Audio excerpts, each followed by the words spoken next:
Dancing on the surface of Yellowstone's supervolcano are more than 2/3 of the world's geysers. They are what made Yellowstone famous in the first place. So for the Yellowstone series, they had to be filmed.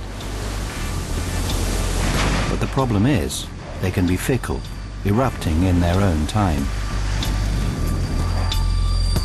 Luckily, there is a group of dedicated people who spend their time trying to predict the unpredictable. They are the geyser gazers. Setting our radios on, we're about 9 minutes into the beehive indicator. Rocket Major, 943. My name is Mary Beth Schwartz, and I'm a geyser gazer. I've been watching geysers for about 47 years. It's a whole bunch of different people. I don't want to use the word weird, but it might fit. I spend a lot of my time hiking out someplace that's not too crowded and sit down and wait for water to boil.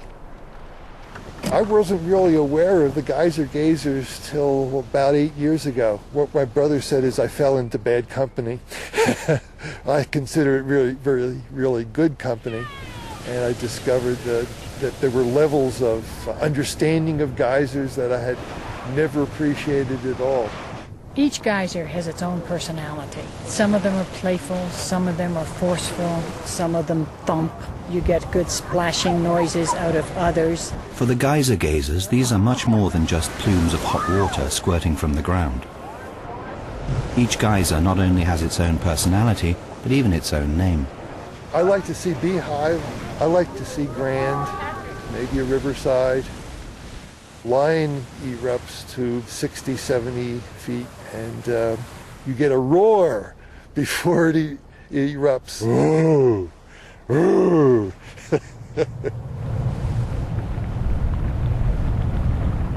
Geyser gazing is not just an obsession with geysers. It does have a practical purpose. 29. Okay, business very copy. The geyser gazers have a network all over Yellowstone connected by radio, and they send all of the eruption times straight to the park's visitor center. This way there is a permanent record of geyser activity, and thousands of people can also experience the thrill of watching geysers. Right with you.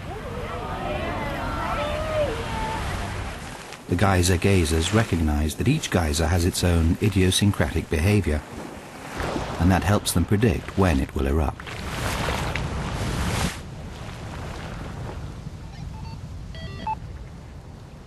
The castle has not erupted yet. No castle yet. Thank you very much.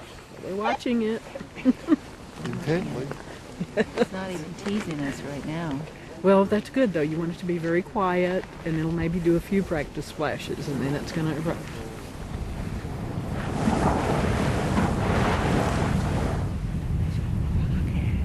Let's have a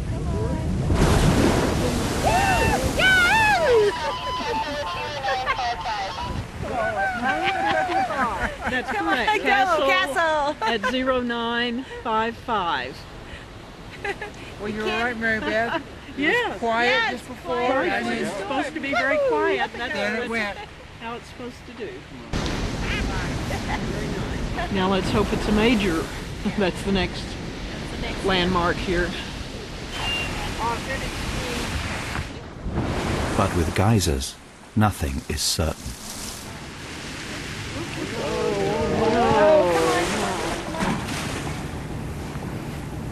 No, this is very bad.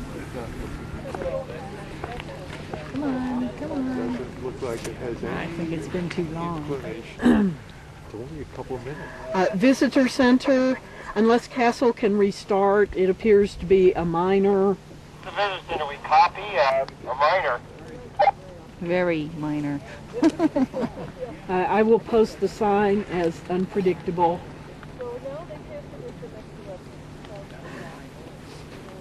That's the way it goes sometimes. It just can't count on geysers. The water that fuels the geysers has to travel from up to 5 miles beneath the surface of the Earth. So it's hardly surprising that sometimes eruptions are late or never make it. All Mary Beth can do for now is predict that this geyser is unpredictable. The castle is unpredictable because it's just had a minor eruption, and we have to wait for a major. The art of predicting geysers is about witnessing as many eruptions as you can. And the key to that is spending as much time around geysers as possible. Rocks, and there's the right one. Dick Powell is a geyser gazer and retired geologist who has even found a whole way of life that allows him to spend all of his time near the geysers he loves. I'm one of 3 people trained to do thermal cleaning in Yellowstone National Park. Most of the stuff that we pick up with is what's called a grabber. We also have some more specialized equipment like extension poles with slotted ladles or spoons on them.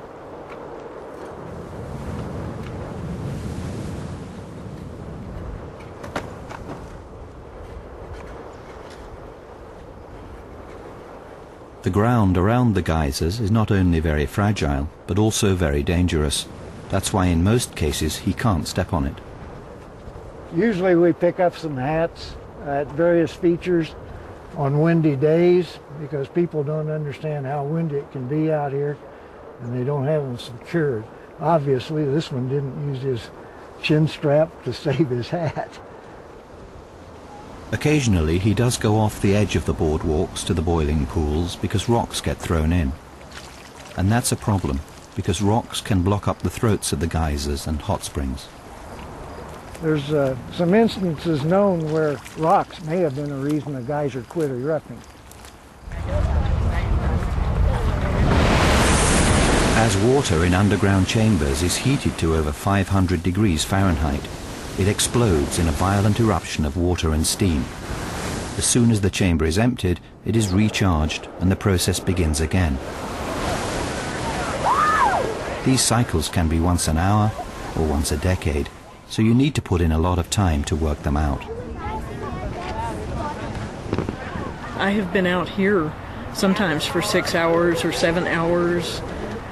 Early in the summer when I started watching Sawmill, I was out for 10 hours in the sun, but it was doing interesting things and I hadn't studied it before, so I just stayed out and kept drinking water and enjoying it. There's turbine. Let me write that down. When Grand goes off, there are actually 3 geysers that erupt: Grand, Turbine, and Vent. Sometimes you get just one huge series of bursts out of Grand, but just a couple days ago we got 4 bursts and people were standing up, jumping up and down, cheering. It was so exciting.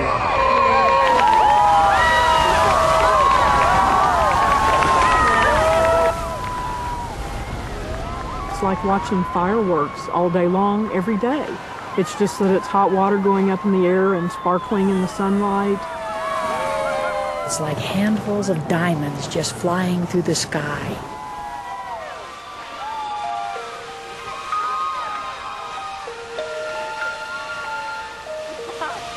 After a long wait, this is really worthwhile.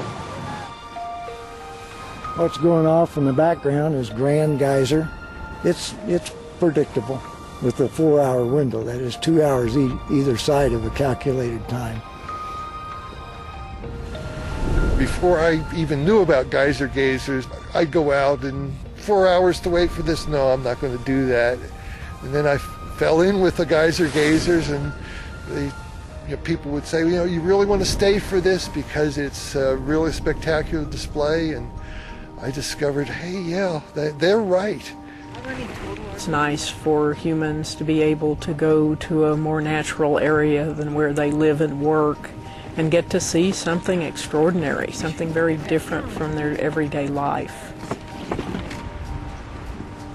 I would like to see Grand erupt an infinite number of times. When I am gone, I will be back. If there is a beyond, I'll be back to watch the geysers.